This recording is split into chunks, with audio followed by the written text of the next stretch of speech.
ওই, শাড়িটা সরিয়ে এখানে একটু আদর করে দেন না। এত জায়গায় আদর করে দিলাম, এখন আবার এখানেও দিতে হবে? সব জায়গায় দিয়েছেন, কিন্তু এখানে মনে হচ্ছে কম আদর দিয়েছেন। প্লিজ, এখানে আরো আদর দেন। আজকে বিয়ের প্রথম রাত, আর আজকেই তোমার এত আদর চাই? আমার বরের কাছে আমি আদর চাইবো তাতে আপনার কি? আপনি আমাকে আদর দিবেন কিনা বলেন। এমন কোনো জায়গায় বাকি রেখেছি যেখানে আদর দেইনি? আমার ঠোঁটের স্পর্শ তোমার শরীরে পড়েনি, তারপরও বলছো আবার আদর দিতে হবে? আমি অত কিছু জানি না। আপনার ঠোঁটের স্পর্শগুলো আমার শরীরে পড়লে আমার কেমন কেমন যেন লাগে। মনে হয় আমি হারিয়ে যাচ্ছি। তাই আমার আরো আদর চাই। আপনি আমাকে এমন করে আরো আদর করে দিবেন। আরে বাবা, করছি তো। তুমি এত হাইপার হও কেন? আর শুধু কি ঠোঁটের স্পর্শ দিলেই তোমার ভালো লাগে? অন্য কিছু দিলে লাগে না? যা, ফাজিল পোলা, সবসময় শুধু উল্টাপাল্টা কথা বলেন। একদম এসব কথা বলবেন না। আপনি জানেন না আমার মধ্যে কেমন হয়। কখনো তো বলনি তোমার মধ্যে কেমন হয়, শুধু বলছো তোমার আদর চাই। আর আজকে বিয়ে হলো, বিয়ের প্রথম রাতেই এত আদর চাচ্ছ? তাহলে এখন থেকে তো সারা জীবন আমার সাথে যখন থাকবে তখন প্রত্যেক দিন কত আদর করতে বলবে বলো? জানি না, তবে আপনার আদরগুলো আমার প্রচন্ড পরিমাণে ভালো লাগছে।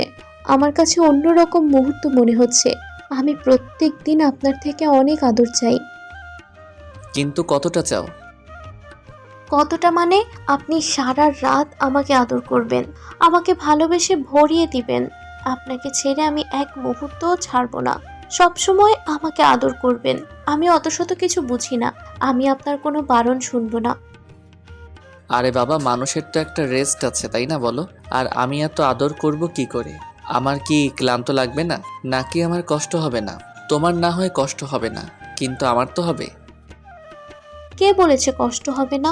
অবশ্যই হবে। তাছাড়া কষ্ট হলেই বা কি? আপনি তো আমার স্বামী। আমাকে আদর করলে আমার বেশ ভালোই লাগবে। আর আপনার স্পর্শের ওই সুখটুকুর কাছে এই কষ্টটা তো আমার কাছে কিছুই না। আপনি যখন আমাকে আগলে নিবেন, তখন আমার কাছে মনে হবে আমি পৃথিবীর সর্বোচ্চ সুখের রাজ্যে আমি আছি। প্লিজ, আপনি আর এসব কথা বলবেন না। আমাকে সবসময় শুধু ভালোবাসবেন আর আদর করবেন, কেমন? আপনার কাছ থেকে আমার আর কিছুই চাই না। হ্যাঁ, সেটা তো বুঝতেই পারছি, কিন্তু একটা কথা বলো তো, তুমি তো বিয়ের আগে আমার সাথে দেখা করতে চাওনি কেন? আর আমার সাথে কথা তেমনভাবে কথা বলনি কেন?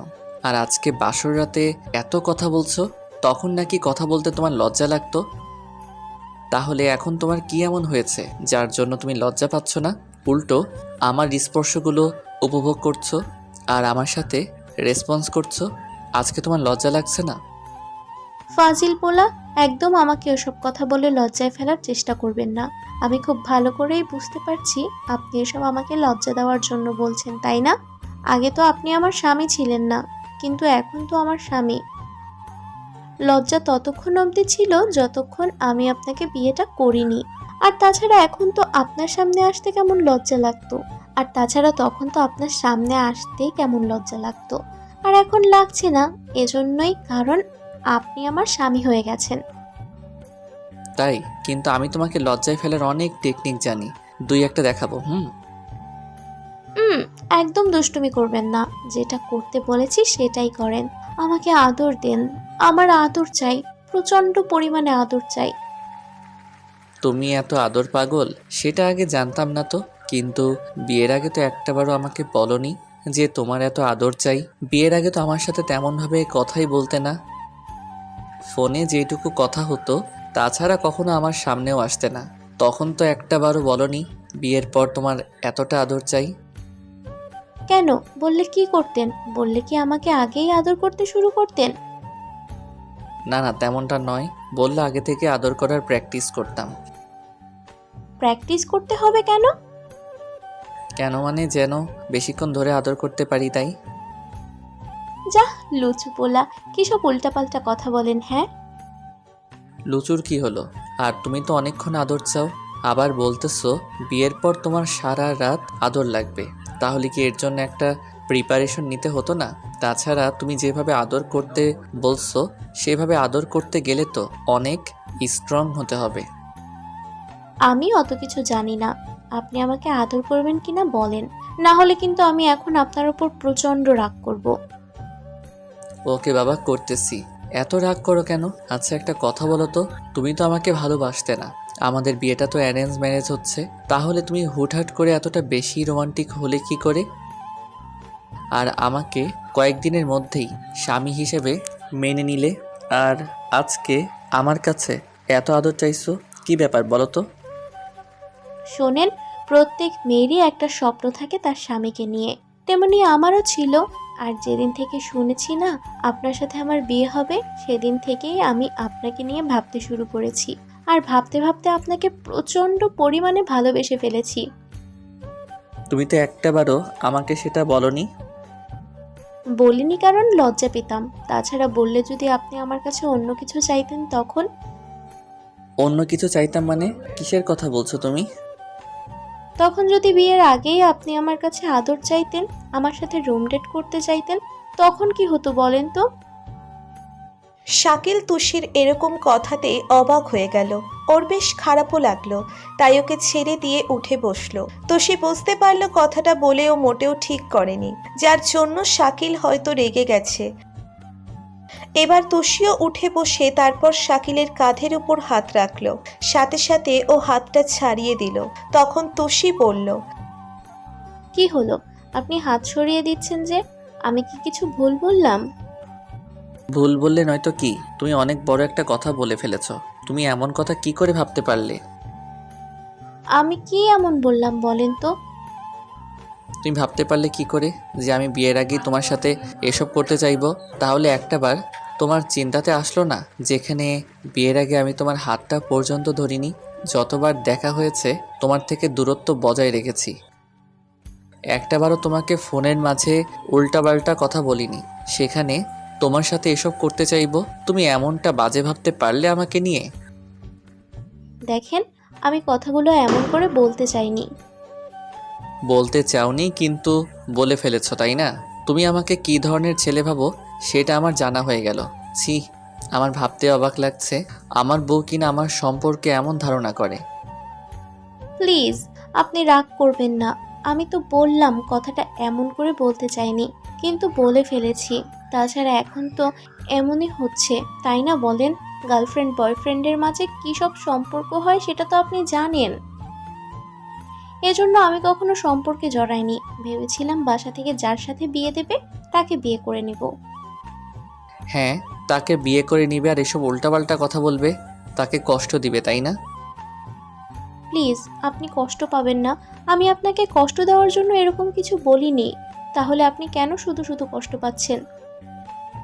বাসরাতে বউয়ের মুখে এরকম কোনো কথা শুনলে যে কোনো পুরুষই কষ্ট পাবে, আর তুমি কিনা শেষ পর্যন্ত আমাকে একটা প্লে বয়ের সাথে তুলনা করলে। ছি, আমার ভাবতে অবাক লাগছে শেষ পর্যন্ত বউয়ের কাছে কিনা এরকম একটা কথা শুনতে হলো। প্লিজ, আপনি রাগ করিয়েন না, আমার কথাটা শুনেন। আমি না এভাবে কথাগুলো বলতে চাইনি। আপনি তো জানেন এখন তো এমনই হচ্ছে, তাই না? তাই ভেবেছিলাম আপনিও। আমিও কি, আমি আর 10টা বাজে ছেলেদের মতো ওরকম এসব করে বেড়াই? আমার যদি সেটা ইন্টেনশন থাকতো তাহলে তোমার থেকে আরও হাজারো সুন্দরী মেয়ের সাথে আমি রিলেশন রাখতে পারতাম, তাদের সাথে রুম ডেটে যেতে পারতাম। কিন্তু কেন করিনি জানো?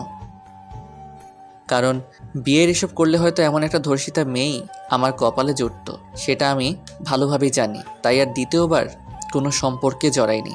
তাছাড়া কাউকে কষ্ট দেওয়া, কারোর সম্মান নিয়ে খেলাটা মানুষের কাজ নয়, তাই আমি সেটা করতাম না। তোমাদের চিন্তা ভাবনা দেখে আমি অবাক হয়ে যাচ্ছি। সব পুরুষকে কি তোমাদের কাছে এক মনে হয়? যেখানে তোমরা প্রায়ই বলো সব মেয়ে এক না, তাহলে সব পুরুষ কি এক হয় বলো? প্লিজ, আপনি কষ্ট পাবেন না। দেখেন, আমি তো কথাগুলো এভাবে বলতে চাইনি। তারপরও জানতাম নাকি যে আপনি রাগ করবেন, কষ্ট পাবেন। দেখেন, আমি আর কখনো এসব কথা বলবো না। প্লিজ একটু কথা বলেন আমার সাথে। দেখেন, আমি ভুল করে ফেলেছি। আপনি তো জানেন আমার বয়সটা তত বেশি নয়, তাই কখন কি বলে ফেলি সেটা নিজেও জানি না। আব্বু আম্মু তো আপনাকে বলে দিয়েছিল, তাহলে এখন আপনি সেটা কেন বুঝতে চাইছেন না? আরে তুমি কান্না করতেছো কেন? এখানে আমি কিন্তু কান্না করার মতো কিছু বলিনি।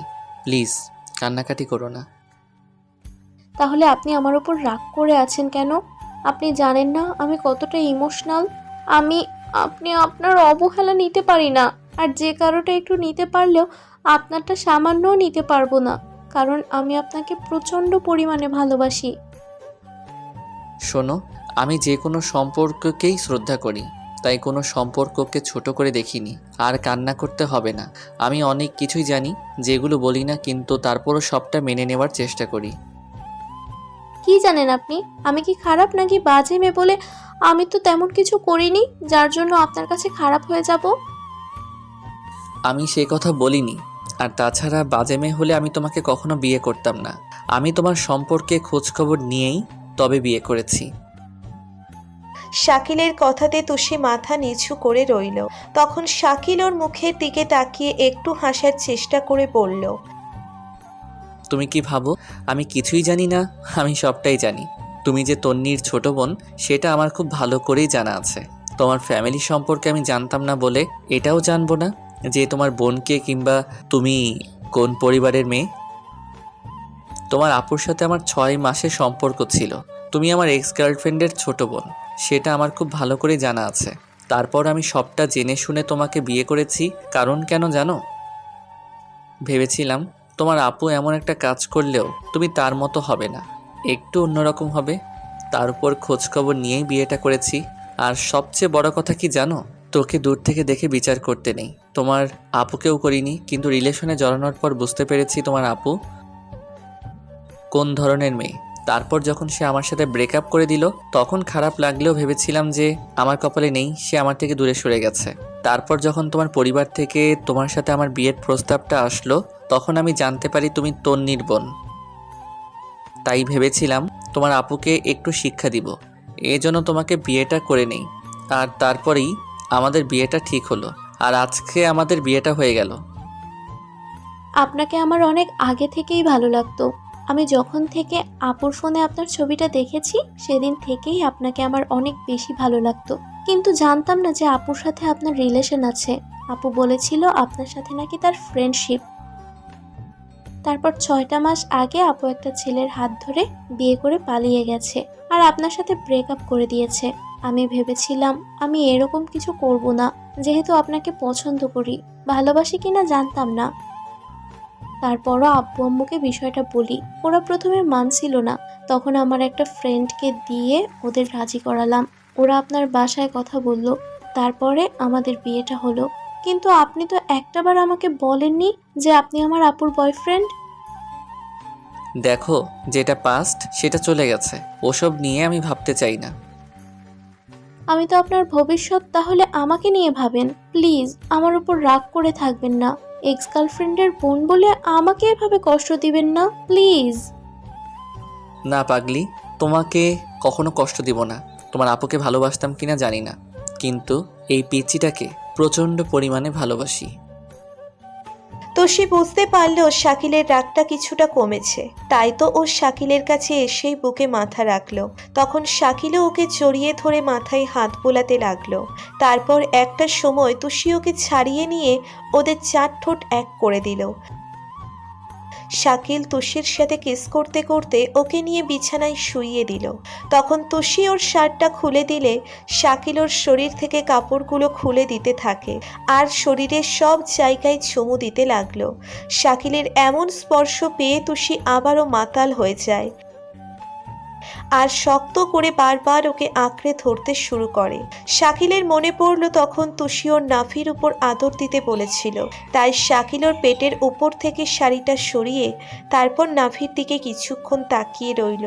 তখন তুষি ওখানে আদর নেওয়ার জন্য শাকিলের চুলগুলো ধরতেই ও একটা মুচকি হাসি দিয়ে তুষির নাভিতে বেশ কয়েকটা কিস করে দেয়। সাথে সাথে তুষি শক্ত করে শাকিলের মাথাটা ওর পেটের সাথে চেপে ধরে। শাকিল বুঝতে পারে তুষি আবারও পাগল হয়ে গেছে ওর ভালোবাসার পরশ পেয়ে, যার জন্য ইচ্ছের প্রচণ্ড পরিমাণে কাঁপতে শুরু করেছে। শাকিলও সারা শরীরে চুমু দিয়ে ভরিয়ে দিচ্ছে। তোষি ততবার কেঁপে কেঁপে উঠছে আর ওকে নিজের সাথে শক্ত করে আঁকড়ে ধরছে।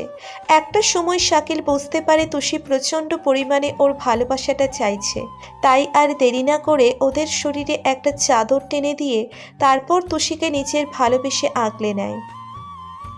শাকিলের এরকম স্পর্শ পেতেই তোষির চোখের কোণ বেয়ে দুফোঁটা অশ্রু গড়িয়ে পড়ে আর শাকিলকে শক্ত করে নিজের সাথে মিশিয়ে নেওয়ার চেষ্টা করে। শাকিল তোষিকে ভালোবাসাতে ভরিয়ে দিচ্ছে আর ও শাকিলকে এত বেশি শক্ত করে ধরেছে যার জন্য ওর আঙ্গুল শাকিলের পিঠে বসে যাচ্ছে। তারপরও সেদিকে কোনো কারো খেয়াল নেই। দুজনে ভালোবাসার এক আদিম খেলায় মেতে উঠেছে। তো ভালো থাকুক ভালোবাসা। আমাদের ভিডিওটি কেমন লেগেছে তা কমেন্ট করে জানাতে ভুলবেন না। আর ভিডিওটি যদি ভালো লেগে থাকে তাহলে একটি লাইক করুন আর সাবস্ক্রাইব করে আমাদের পাশেই থাকুন। ধন্যবাদ সবাইকে আমাদের পাশে থাকার জন্য। আল্লাহ হাফেজ।